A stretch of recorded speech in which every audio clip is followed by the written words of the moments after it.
బాపట్ల ఏదన్నా అయితే అవ్వచ్చు, లేకపోతే అక్కడ కూడా ఎవరో క్యాండిడేట్లు ఉన్నారన్నారు. Ongole out, Nellore out,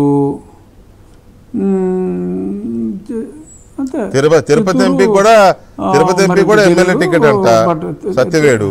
Tirupati out, అవును Tirupati out. Already most popular TV star అది ఆయన ఎవడో మన గోరంట్ల మాధవ్ అవుటు. అనంతపూర్ ఆయనకేమో ఎమ్మెల్యే అంటున్నారు. కర్నూలు ఆయన ఇదిగో ఆయన కూడా మరి ఆల్రెడీ బయటకు వచ్చి ఎక్స్క్యూజ్ మీ అని చెప్పేశాడు. నీకు అసలు బీసీలు అంటేనే గౌరవం లేదని చెప్పి ఆ కర్నూలు ఆయన వచ్చేసాడు. ఎవరున్నారు ఇంకా? ఒక కడపలో అవినాష్ రెడ్డి గారికి ఇస్తారా, లేకపోతే శ్రీమతి భారతిరెడ్డి గారికి ఇస్తారా అని ఏదో చర్చ నడుస్తుంది. మీరు చెప్పిన దాని ప్రకారం కడప, రాజంపేట, మిథున్ రెడ్డి, అదే రాజంపేట మిథున్ రెడ్డి, కడప, రాజంపేట, బాపట్ల, ఈ మూడిట్లో 2 ఉంటాయి. ఒకటి మారవచ్చు, అది కూడా అంతే. చివరికి 2 ఉంటాయి. అది కూడా కడపలో కూడా షర్మిల గారు పోటీ చేసే లెక్క అయితే కాంగ్రెస్ పార్టీ నుంచి భారతి గారు చేయకపోవచ్చు.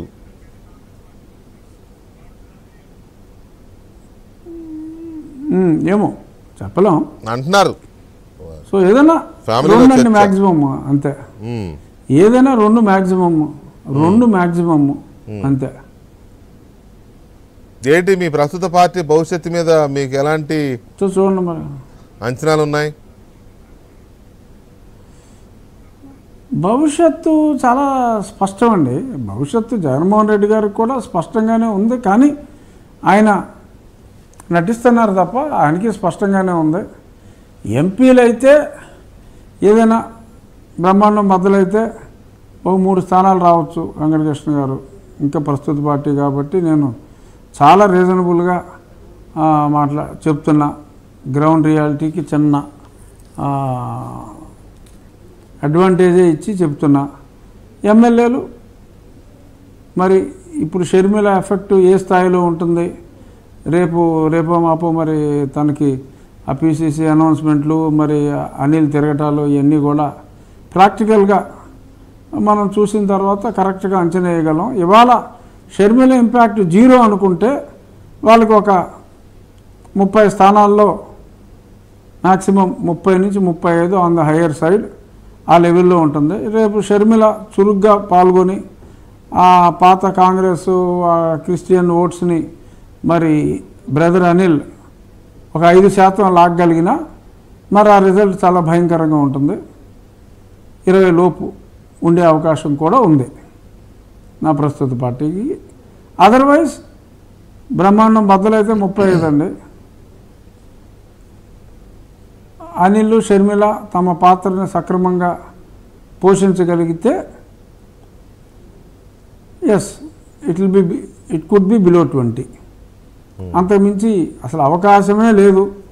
ప్రజలు జగన్మోహన్ రెడ్డి గారిని ఓడించడానికి రెడీగా ఉన్నారు. ఇప్పుడు మీరేమో ఇలా అంటున్నారు, కానీ చాలా మంది అనేది కానీ ఇప్పుడు అక్కడ ఫ్యామిలీలకి ప్యాకేజీ ఇచ్చేస్తున్నారు కదండి. ఇప్పుడు బొత్స సత్యనారాయణ గారి కుటుంబం నుంచి 4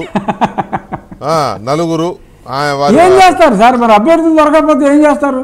వాళ్ళైనా ఎలా తీసుకుంటారు? ఇంతమంది పోటీ చేసి ఓడిపోతే చాలా కష్టం కదా. ఇప్పుడు బొత్స గారు సీనియర్ పొలిటీషియన్, ఆయనకి ప్రతిదీ పల్స్ తెలుసు, తెలియకుండా చేయడు కదా.